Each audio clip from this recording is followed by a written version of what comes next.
Chad Holbrook says it's the greatest rivalry in college baseball history. But the question is, did this weekend's series live up to the expectation?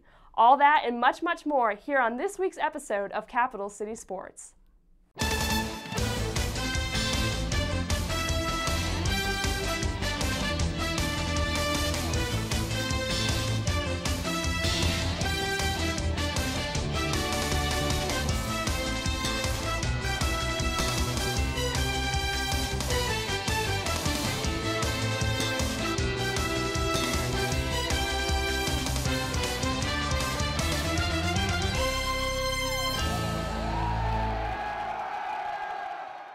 Welcome into this week's episode of Capital City Sports. I'm your host, Haley Anders.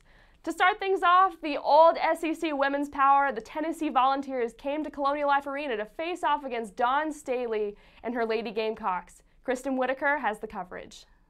We're here this evening at Colonial Life Arena for a huge SEC matchup between the South Carolina Gamecocks and the Tennessee Volunteers. With South Carolina being ranked number 2 and Tennessee being ranked number 6, there's a lot at stake here tonight at Colonial Life Arena. It didn't take long for the Gamecocks to get heated up Monday night. In fact, it didn't take long for the Tennessee Volunteers to get heated up either. It seemed both teams were pretty evenly matched up all evening long.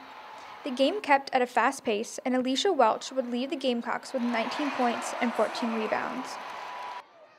With 12 minutes left in the first half, the Gamecocks took an 8-point lead thanks to 6 unanswered points by Elam Ibrahim and Alicia Welch. After a few plays back and forth across the court, Tennessee held the Gamecocks to just 2 baskets before halftime. After the break, the Gamecocks held the Volunteers with no points for almost 4 minutes. Battling back and forth, Tennessee seemed to get a second wind and would pull the lead within 3 points with just 1 minute left to play. The Gamecocks took their first win over Tennessee Monday night since 1980, making that 14 SEC wins here at home.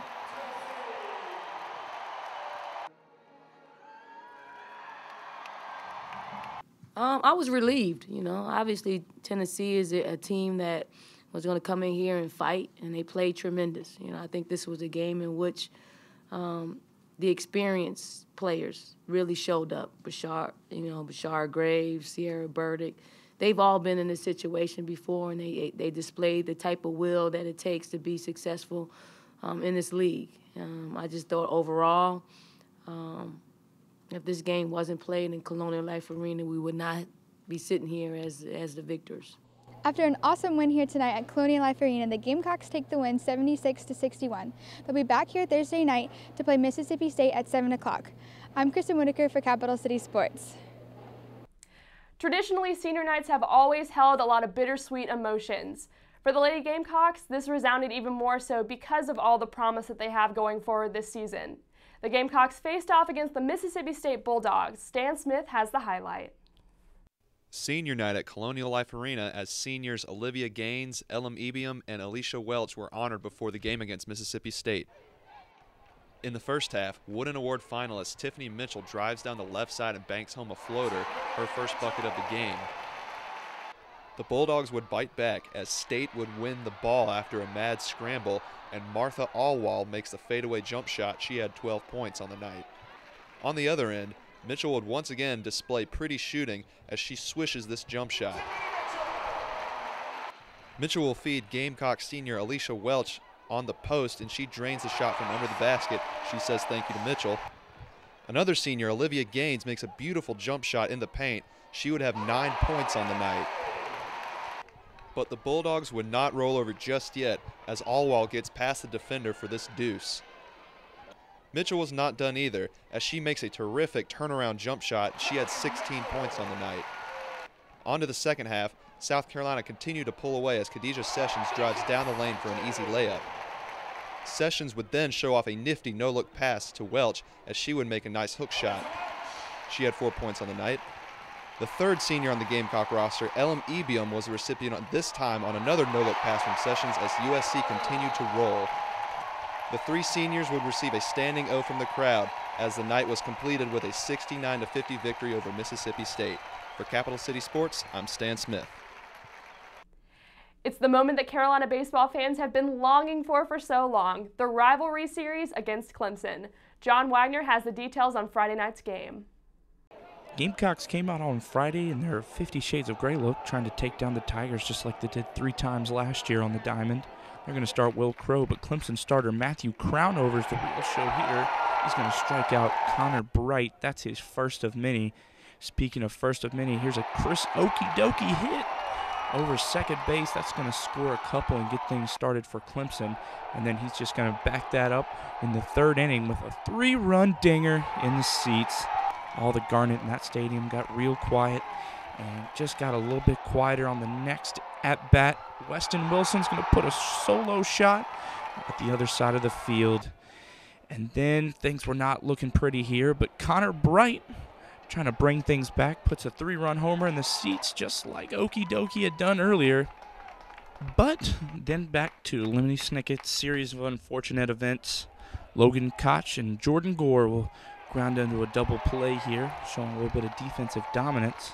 On the flip side of the things, bottom of the 4th, Will Crow is going to get one of his 6 strikeouts on the day. Wouldn't be enough, though. Gamecocks get one more chance to score as Weston Wilson, he's going to commit an error. E5. Gamecocks notch it up to 4. And then Kyle Martin, he's going to put things to rest here. He's going to ground out to end the game. Final score 11-4. Let's hear from Chad Holbrook after the game. This is with the bases loaded, and to get it back to 8-6 or so, and ball hits Max. I don't know how that happens, and on a ball that was going to get in the hole. We could have got a little bit closer, but we didn't do enough, and got to congratulate those guys because they played their butts off. Connor has been in big games before, and he hit the ball hard, and there's a big 3-run homer there, but unfortunately we didn't do enough around him, and we had a couple chances with the bases loaded, and some of our better guys at the plate, and we couldn't get a big hit. Clemson's got good players, and really good players. They got some dynamic guys over there that can run, hit the ball out of the park. I mean, Okie's a Team USA guy. Duggar's going to be a first-round draft pick. Krieger's a great player. And, Weston Wilson, he's got big-time power. And they performed tonight at a high level. We did not. We got what we deserved. That's all from us here at Clemson. Let's send it back to Haley in the studio. Just because there's a mass exodus to the Clemson series doesn't mean that Columbia is left as a ghost town. The Lady Gamecock softball team took on Charleston Southern this weekend. Brian Principe has the highlight. Gamecocks back in action here at Carolina Stadium. They're ready to go. Got the wooden oar, looks like, for the Gamecocks, and they'd start off this game very quickly in the 1st inning. That'll be a triple from Mooney. She would plate Lauren Masters, and that would extend the South Carolina lead to 2-0 in the top of the 1st inning. But Cheyenne Gundara would launch this pitch deep to left field, and it would make it outside the park. Home run for Charleston Southern in the 2nd. But there goes a bomb to left field. Goodbye baseball, or softball for that matter.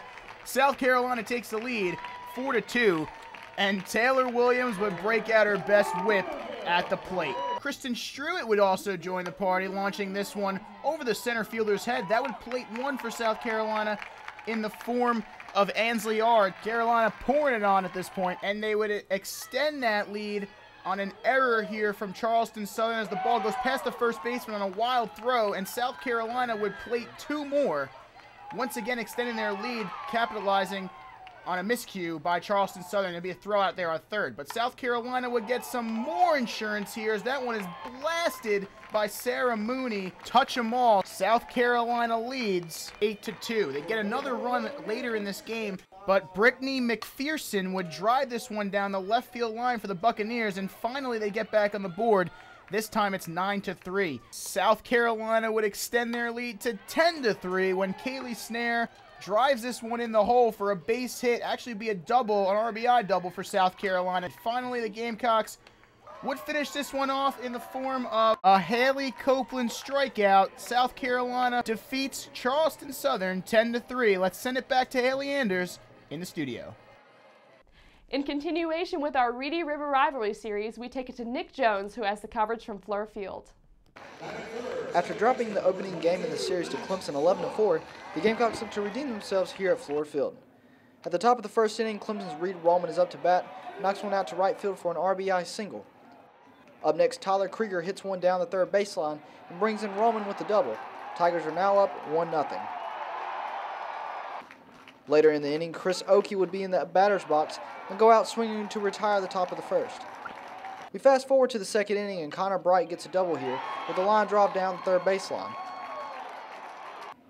Alex Destino is up to bat, and there goes the ball out to the center field wall, and that will be a double for Destino, and Bright runs in for the score. The game is now tied at 1. Jordan Gore would come up to the plate and drive Destino in to make the score 2-1. Gore would eventually find himself on third base, and Gene Cohn hits a ground ball down the right field, and Gore comes to the home plate, and South Carolina leads 3-1. But of course, all good things must come to an end, and the second inning would end with a ground out to first. In the bottom of the third inning, with the man on third and first, Hunter Taylor hits one out to the right field, but gives Kyle Martin enough time to score to increase the lead 4-1. The Gamecocks infield will continue to carry the momentum with a nice ground out from Schrock to Martin. Later on, Clark Schmidt would be on the mound and get a strikeout, and the Gamecocks finish out with this double play, and South Carolina goes on to win the game to even the series 4-1. Back to you, Haley.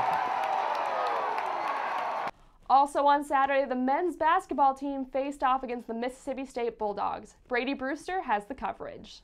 We're here at the Colonial Life Arena where the men's basketball team took on the Bulldogs from Mississippi State. The Gamecocks have struggled the past few weeks with a small roster due to some injuries, but the Gamecocks look to come out strong against the Bulldogs. After suffering a loss at Alabama on Tuesday night, South Carolina looks to bounce back with a win over Mississippi State. Early in the first half, Tyrone Johnson has the ball on a fast break and gets fouled but manages to make the shot.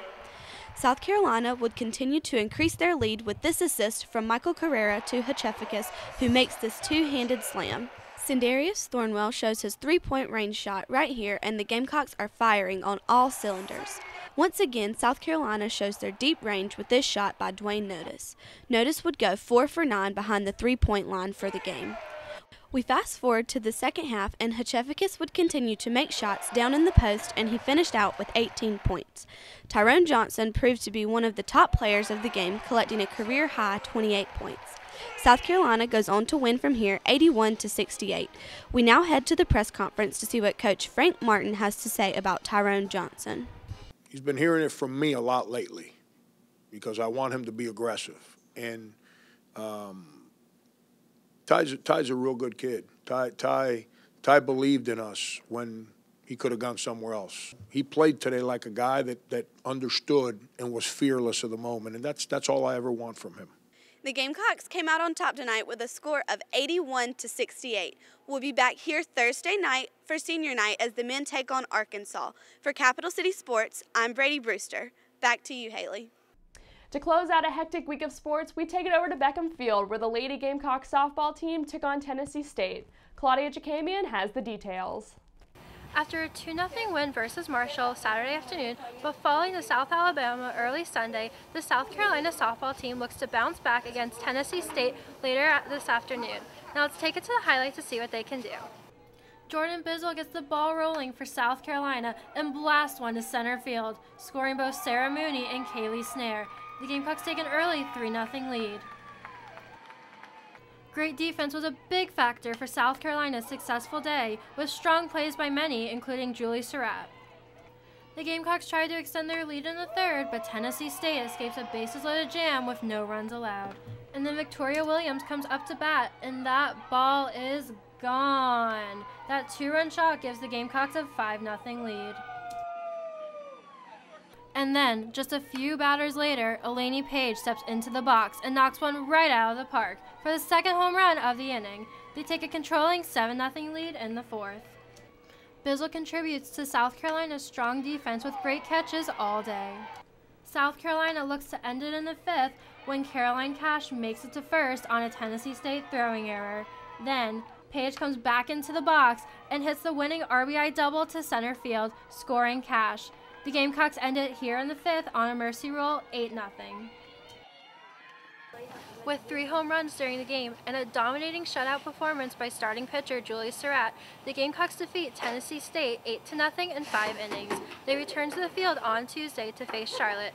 For Capital City Sports, I'm Claudia Chakamian. Thanks again for tuning in to another week's episode of Capital City Sports. Be sure to follow us on social media. And just like Alex Destino's bat, I'll catch you on the flip side.